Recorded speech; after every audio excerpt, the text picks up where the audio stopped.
ce n'est pas le plus important pour nous. Ce que nous voulions voir, nous l'avons vu, c'était beaucoup plus la réaction de l'équipe. Et pour la première fois, j'ai souhaité voir l'équipe du Cameroun perdre, sachant que nous avons notre objectif qui est partir de la compétition le 18 décembre à Doha, dont vous allez mieux comprendre quand je vous dis partir de la compétition le 18, ça veut dire notre objectif, nous ne le perdons pas de vue parce que c'est possible. Mais pour l'atteindre, évidemment, il faut voir comment le groupe vit quand il y a des difficultés et c'est ce que nous voulons voir. Nous n'avions plus beaucoup de temps pour voir ce groupe-là et je félicite, comme j'ai dit dans le vestiaire, je félicite ce groupe parce que j'ai vu des réactions positives à la mi-temps, j'ai vu dans le stade des réactions positives, c'est ce groupe. Quand on veut vivre ensemble, il faut que le groupe soit humainement bon. Je ne sais pas si vous vous rappelez quand j'ai dit je vais avoir un groupe humainement bon.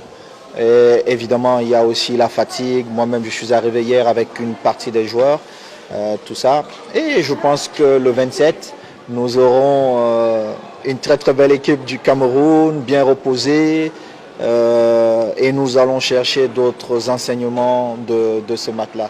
Mais le plus important pour nous et notre première finale, bien évidemment, c'est le 24 novembre à Doha.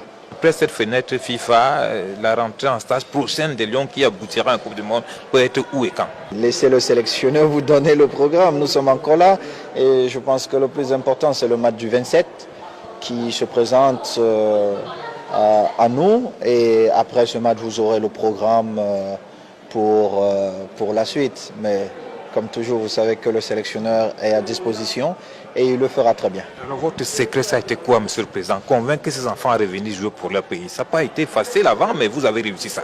Mais vous savez, j'ai un objectif, c'est de réussir. Et pour réussir, il faut savoir s'entourer des gens qui vont vous amener vers votre rêve. C'est plutôt moi qui doit dire, je suis chanceux de voir des enfants qui partagent le même rêve que moi. On le sait tous, les nations africaines ont toujours buté aux portes des quarts de finale et ces enfants comme moi veulent rêver d'aller beaucoup plus loin. Bien évidemment, nous savons que ça sera difficile, mais laissons au moins la Coupe du Monde écrire son histoire.